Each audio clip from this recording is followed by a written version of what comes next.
Old locos, new life. Come back after the titles and see what I'm talking about.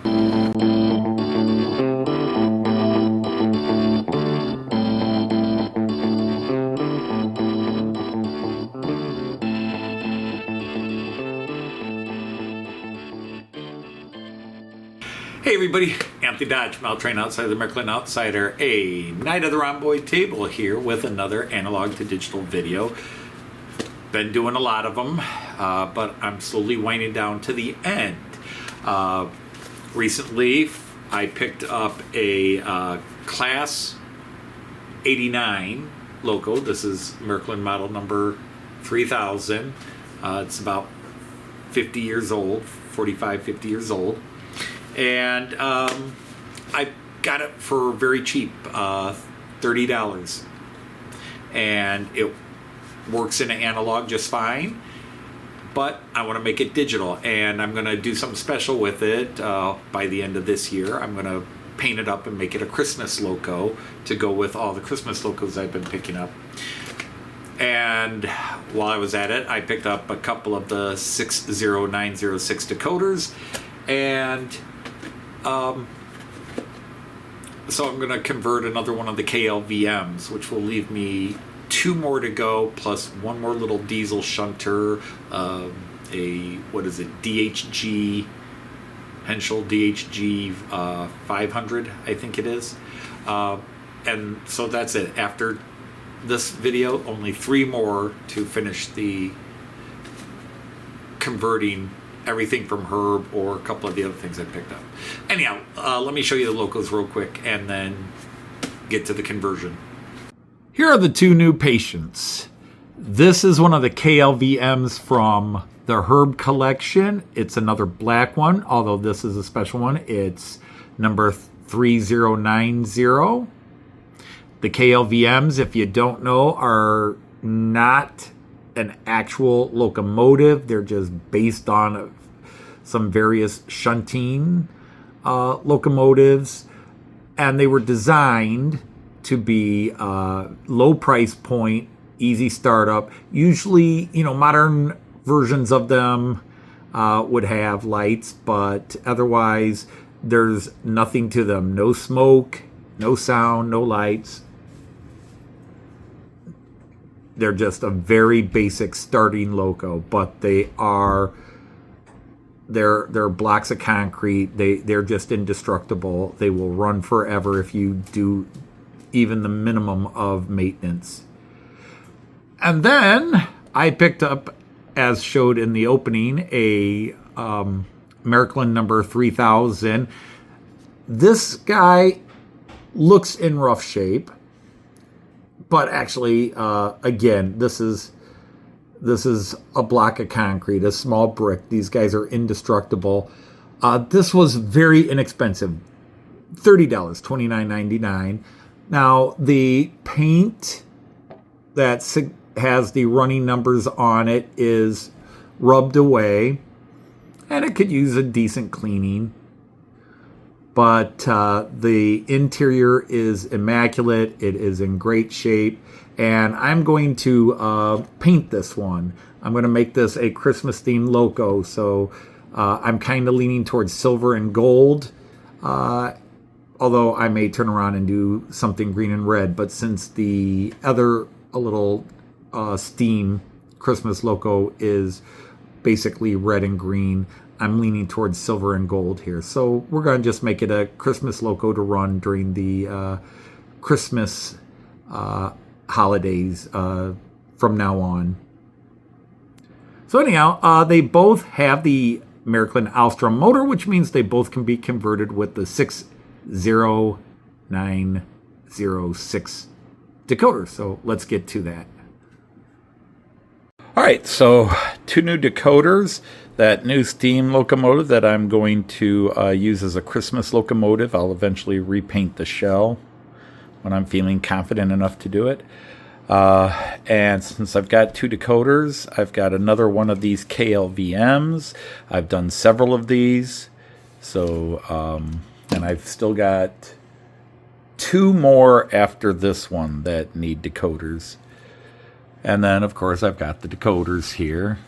Now, I've got videos where I've done this, so I'm not going to show it, but I will just highlight some of the things that have to go on. This is the Merklin 60906 decoder. This is a basic decoder specifically designed to work with these Alstrom motors that are in here. And this one is going to be a little bit of a challenge, and I'll show you why in a minute. But we've done the KLVMs, but I'm going to do this one first. So let me open this up and show you why it's going to be a challenge.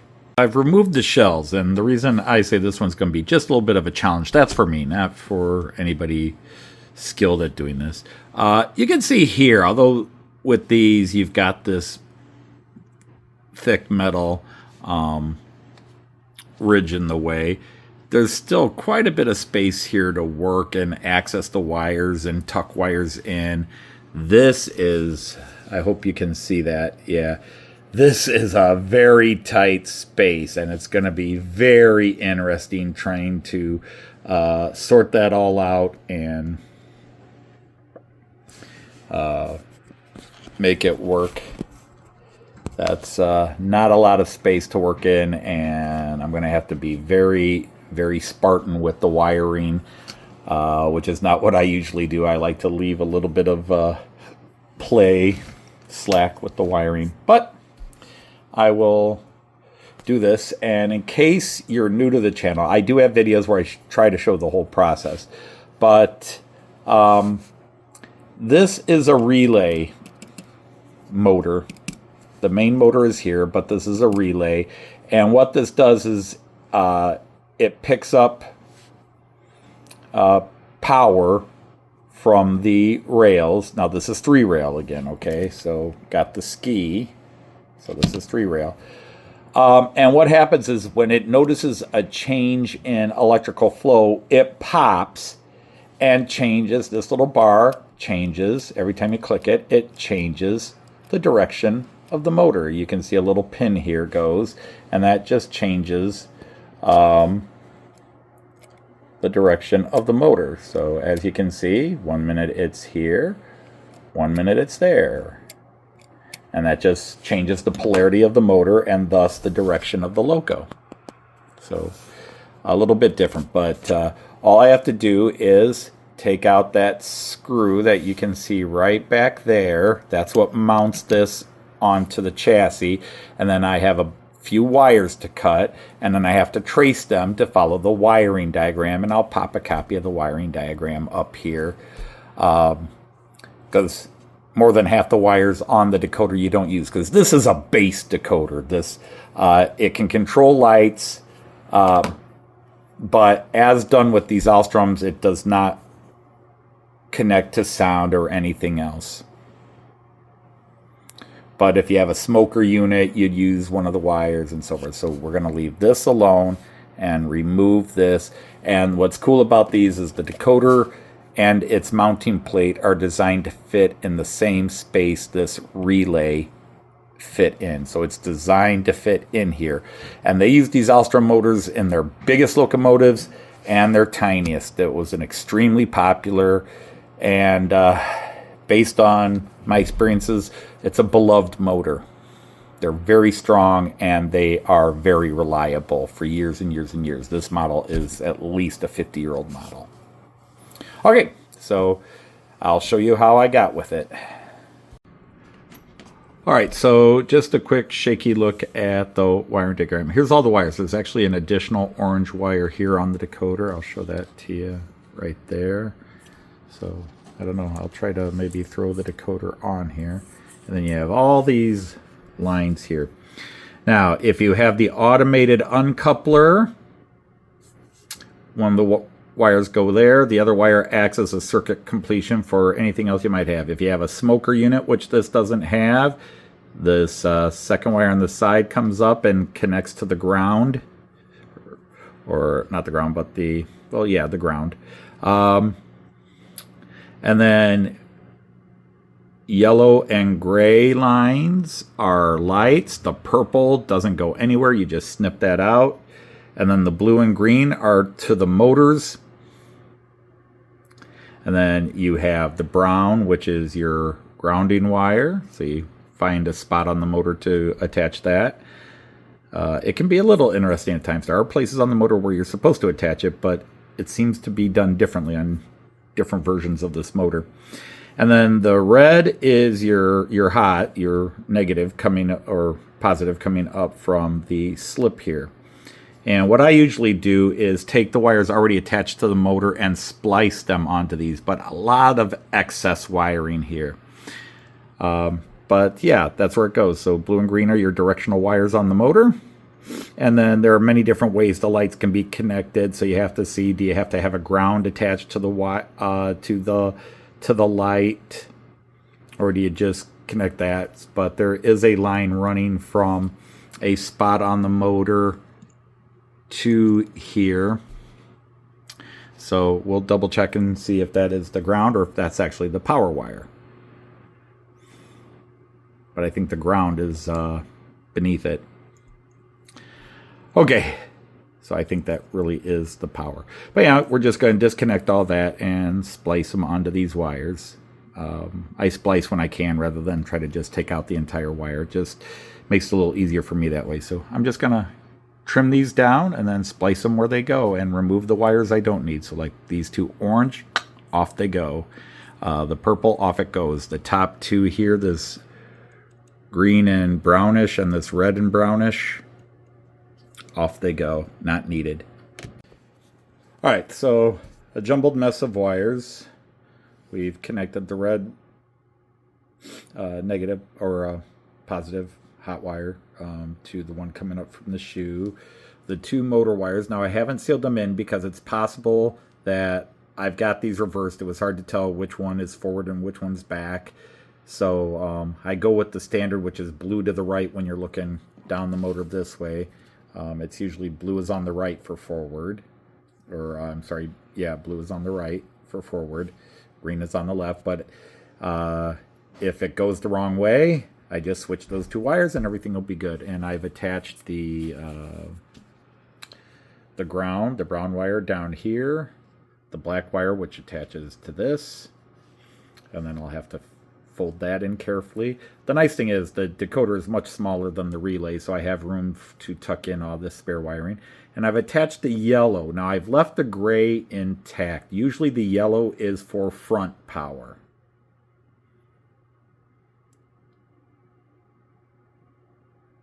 And gray is for the rear, but every now and then it's different. So we're going to take this over to the test track, and if everything is powered up correctly and the ground is correct, then it should load in, and then we'll test to see if the motor goes in the right direction. And if that's the case, then we'll seal it all up and put it back on, give it a little additional cleaning and oil, and run it in. All right, I have the little guy on the test track here. I've got my central station down here, but I've got the computer app mirror of my central station up here just so things will look a little bigger. If all goes well, if I've got the power wired correctly, which I know I do, and I have the ground, which is always an adventure, then this will take anywhere from 10 to 20 seconds to load in.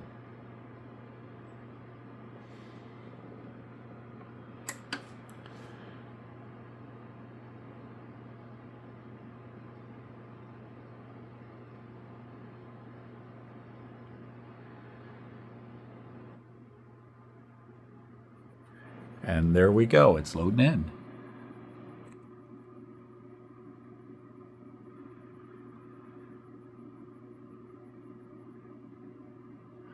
So now it is edited. I will have to edit it, pick the picture, and now I just have to check, did I wire it correctly? So, all right, so we're gonna try this and see if the light bulb's working. While I was setting my camera, I did go ahead and give it a number, and I found a picture of a Class 89. Actually, that's not this particular one, but let's see if I got the light right on the first time. So, and if I got the direction working. And basically, if the light's going in this forward when it's going forward. So let me try. So this is in reverse. Okay.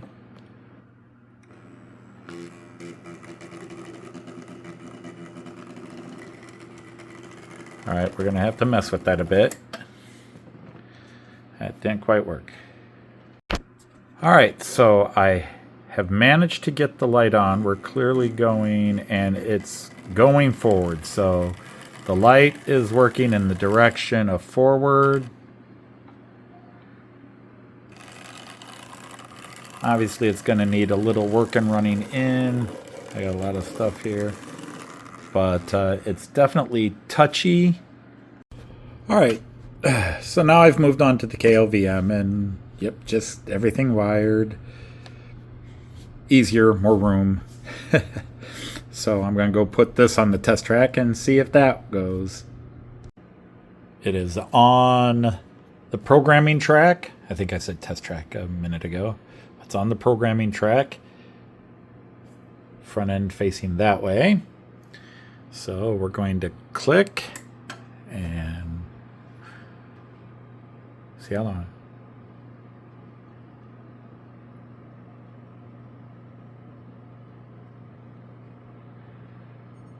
All right, we are reading.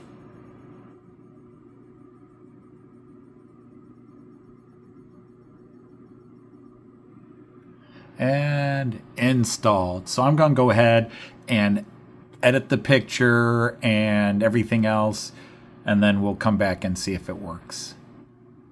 All right, so it's set an address. It's got a name because it's from 3090. Now the picture shown is not the one I'm doing, but it works for now until I decide to change it or edit it.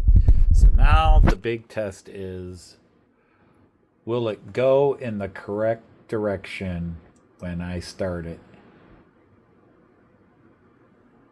So hang on just a second. All right, this one does not have lights or anything. It is the most basic. So we're just going to see if it goes that way, it's wired correctly. If it goes that way, I have to switch the blue and the green wiring. So let's see. And I just got to go switch the blue and the green wiring. I have reversed the green and the blue wire. I'm gone ahead and put the shell on because everything was working and we're not worried about lights. So let's just crank it up real fast. If it goes forward, we're good.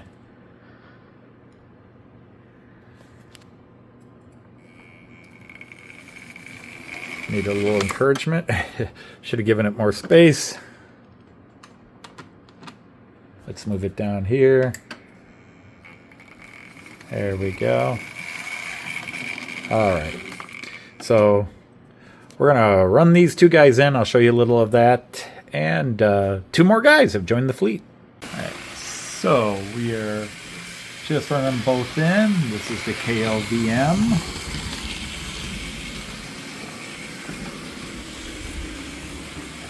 A little bit of ozone smell as these guys are running in for the first time in who knows. This one's even got his lights working right now. They seem to be a little bit haphazard, but right now they work, so that's cool.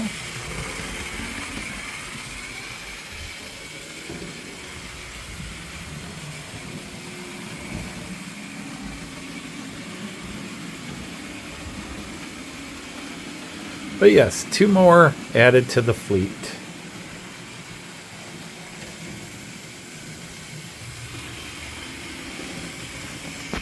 Catch I'm passing here. All right. So that's two more added to the fleet.